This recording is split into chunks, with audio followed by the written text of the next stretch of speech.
Hey there everybody, and welcome back to more Sword of Etheria. So, happy days are here again. We finally have the gang all back together.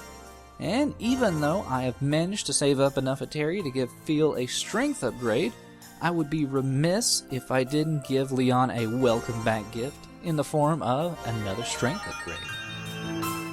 Now, while that doesn't leave us a terribly large amount of Etheria left, I do want to make a few other slight upgrades, such as getting Phil another equipment slot, because we do have another brand new mechanic that comes along with the fact that we now have that armor ability. Namely, we now have a brand new ring, which, while it will lower our multiplier that we can get by about half, so it'll only go up to about 8 times, it will give us an increased amount of blue Etheria. Now we'll be finding out what blue Etheria does shortly, but that ring will help us to get more of it. And since we do have just a little bit more left, figure, well, don't think either Almira or Leon are wearing any armor, so we can go ahead and give them at least the baseline 10% damage decrease. And with that out of the way, we do have a little bit left over, but nothing I really want to spend it on. And I think we should be well equipped for Chapter 13. Also, after we finish Chapter 12, we do get the option to pick a different character to play as, but I'm going to be saving that for a bonus video, and instead we're just going to be sticking with Phil.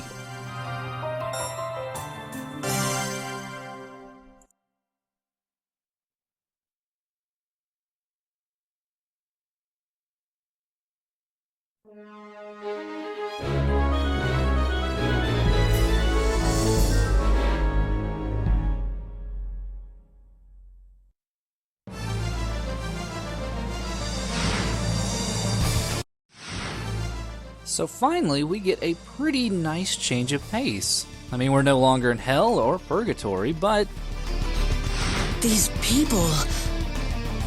They don't seem to be hostile, anyway. Instead of that, we have entered a literal ghost town. And we'll be covering just what these ghosts are a little bit later on in the video. For right now, it's probably best just to leave them be, as they just seem to be going about their normal business. Instead, we want to continue, as per usual, to work up our tension meter to do death blows, because death blows are going to become even more important. You saw there that we finally got our first piece of blue Etheria, and as I mentioned, that's a brand new mechanic now that we have our armor. Now, you might notice next to our life bar there, off to the left, is a very familiar symbol. It's always been there, but up until now, it hasn't really served a purpose. Its purpose now is to gauge how much blue Etheria we've gotten, and if we've gotten that entire gauge filled up by the time we reach the boss, that means that we'll be able to wear our snazzy, super-powered armor during the boss fight. Otherwise, we'll just have to be our normal selves, and, you know, that's just not any fun. Now, what controls the amount of blue Etheria we get is a little bit confusing, and I'll cover that in just a second because, well, being as this is a new stage, it has a number of new and pretty odd additions. Namely the fact that the frogmen have managed to harness motorcycles. These things are fast! Be careful if they charge! And they're not just any motorcycles, they are motorcycles with what appear to be Hispanic car horns attached to them. What you would probably hear something Cheech Marin would honk in one of his many marijuana-driven movies. But yeah, these motorcycles are pretty easy to take down, as you can tell. They honestly go down if you just fart in their general direction. Their main trouble is the fact that, well, they are super fast. So, yeah, just doing normal slashes, you're more than likely going to miss them. As to why frogmen are now riding motorcycles or land bikes, your guess is as good as mine. It's honestly completely out of left field.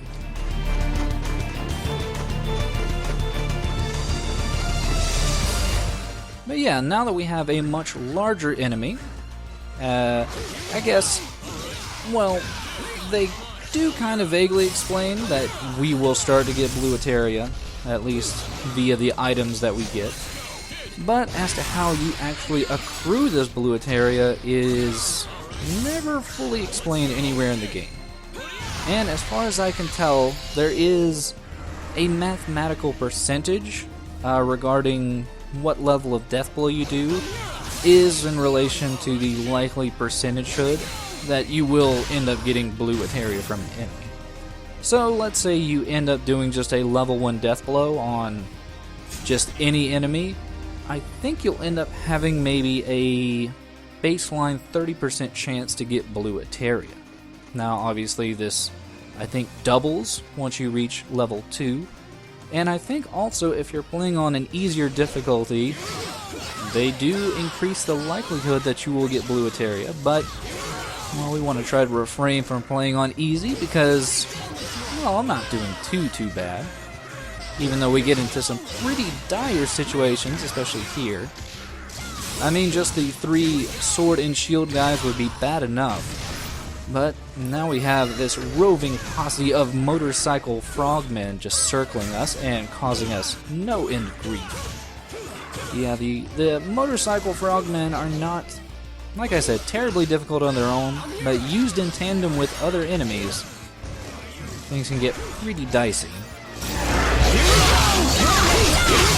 But yeah, blue Etheria is pretty useful to get. I mean, not just in the fact that it will help you with the end boss, but if you can believe it, it actually does affect what type of ending you get.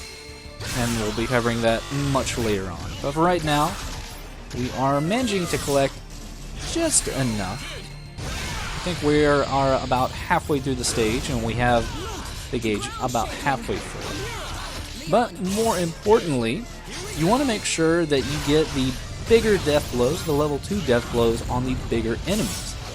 Because it seems that the amount of blue Etheria you are given is in direct correlation with how much normal Etheria the enemy would normally drop. But outside of all that exciting math, seems to be some localized earthquake here, and we can avoid the small damage it does by jumping, but I think a better solution is to get rid of where that earthquake is coming from.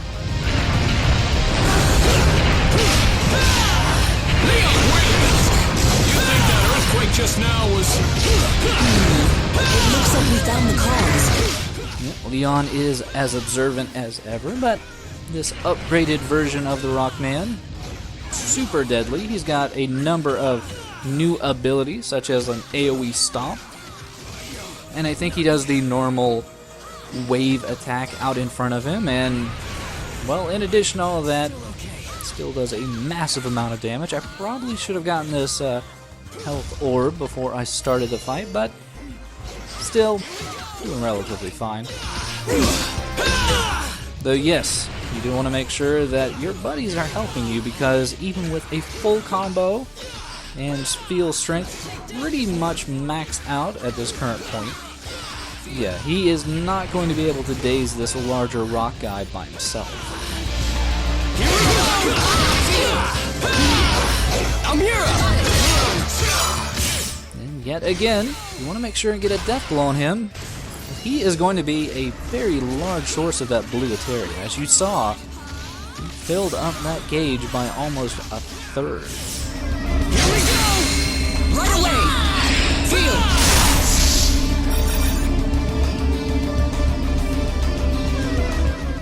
We got one last guy doing donuts.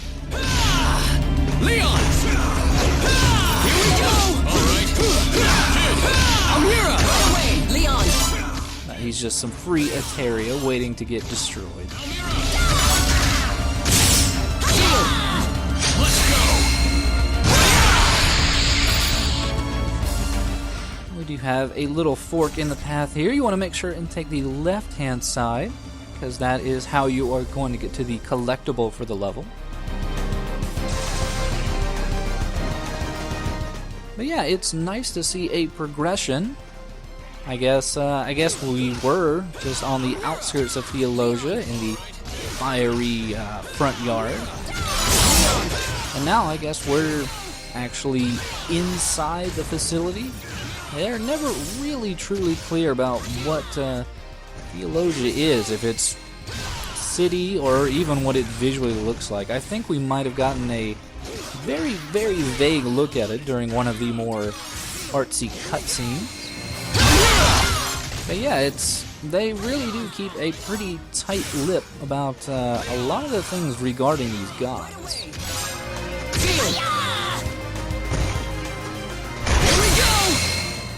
So yeah, if you can, make sure to save up a death blow, because while the rock guy is pretty annoying by himself, we are introduced to probably one of the more annoying enemies of the game, and it's these blue ranged enemies. Now, initially, visually, they may seem like just any other normal ranged enemy that we've seen. Being as they are upgraded, they have almost a rapid-fire ability that makes them, well, they go from just plain annoying to really dangerous. Because their initial hit will only partially stun you, but their second follow-up hit is more than likely going to knock you down on the ground and make you very open to other attacks. So hopefully you are paying attention to the map, because there is a secret illusionary wall here. This is where we get our collectible. But yeah, you might have noticed during that previous little fight we had that Leon, oddly enough, just kind of said, huh? And the reason he said that was because the ghosts that have been walking around, kind of ambling through all of our fights, do have an additional danger to them, in so much as if we manage to hit them during a fight, they will do a small explosion.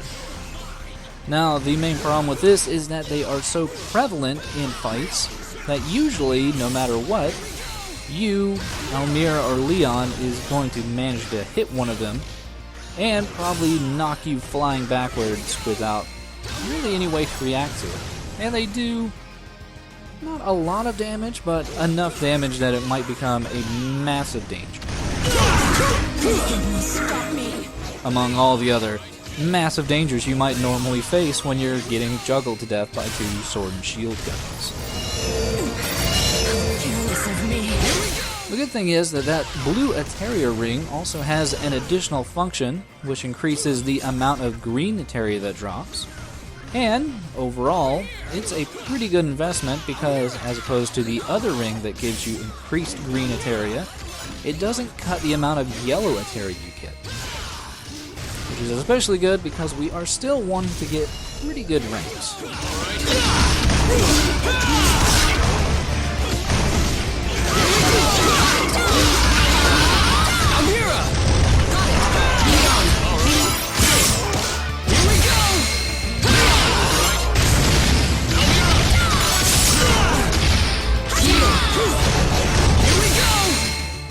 Saw there, I almost missed my opportunity to get that final death blow on that guy due to how much we were just getting pelted with these fucking rocks. And yeah, these guys, oh man. Now we could just go through the final portal there and head towards the boss fight, which would probably be for the best because we pretty much need as much health as we can get, but these guys are just annoying the shit out of me. But with all that out of the way, boss fight.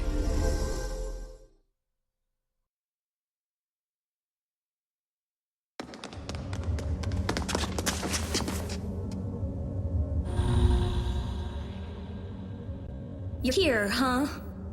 Juju. What are you guys anyway? How can a reject and a couple of dropouts defeat a god? Just what is it you guys want? Do you want to turn into gods yourselves or something? Well, answer me! I just want to rescue them. My little sister. All the village kids. The Katinas. The Etheria. And you too! Me? You want to rescue me? What are you talking about? I don't get it. I just don't get it! Juju! When you found out the gods weren't immortal, a doubt started to grow in your mind. That doubt is competing with the gods' control in your head, threatening your stability. I know it's difficult to accept, but... Shut up! Shut up! If you really want to help me that badly, then why don't you just die right here, right now? Just looking at you guys makes me so furious, I can't stand it! Die! Just please die!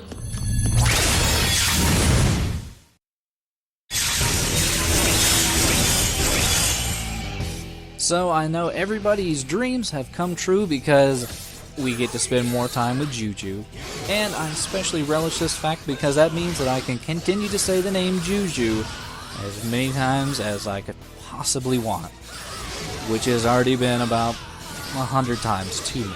But yeah, for those of you who caught the bonus video for Chapter 8, a lot of this will seem at least somewhat familiar, but keep in mind that as we are on Chapter 13, things have obviously gotten a lot more difficult. Now, something you recall from the previous fight we had with her in the bonus video, she wasn't anywhere near as aggressive as she is right now, and that's because I think that even if you're fighting Gollum, in both circumstances, whenever you're fighting them here, they are in a much more aggravated state and just immediately go to their increased hostility mode. I'm not sure what you would want to call it. But you'll notice that she is definitely glowing a very distinctive pink, and that she is using some moves that she would normally get whenever she would be a lot lower on health. And that, coupled with her new entourage of enemies, namely the ranged enemy, which, can't stress enough, you want to take out this ranged enemy as quickly and often as he will spawn, because he will do just a massive number on your health, along with just the fact that, well, you're dealing with a very aggravated Juju in all of her own little ranged abilities. Yeah, this fight is nothing to laugh at. Likewise, the fight with Golem that you would normally have here if you kind of did the vice versa of having Juju in your party and, you know, doing the other things necessary to have Juju with you instead. He is honestly a little bit easier just because, well, he doesn't have all these ranged stun heavy attacks that Juju does. And spoiler alert, things do not go well here. This is an unsuccessful run that I decided to keep in, just because, while the armor does have one additional effect. There you see that our tension bar has almost gone to the top and is going back down. Yeah, once we get this armor, we do get access to a third level of our tension gauge, and you saw there that it mentioned over Zenith, which finally gets some reference to the name of the game, at least in Japan. But yeah, if you're wondering what over Zenith is, we saw the attack all the way back in the prologue, but we didn't really get a good feel just about how effective it is. And this was finally my successful run, especially because I wanted to show off just how great Over Zenith was. Now technically, we didn't have access to the Over Zenith attack during our first usage of the armor, but as you can imagine, it can be a little bit difficult to get off. We get a little bit more of a better opportunity here just because we can juggle these heavier enemies a little bit longer due to their increased life bars. But yeah, as you can probably tell, we have not done a tremendous amount of damage to Juju, but I don't think she's going to react very well to our Over Zenith.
So we have managed to free another Katina and another new member of the New Oz from the control of the gods. And while that is definitely a plus to have another friend on our side, it still doesn't really get us any closer to finding Dorothy. I don't know, maybe we'll have better luck next time.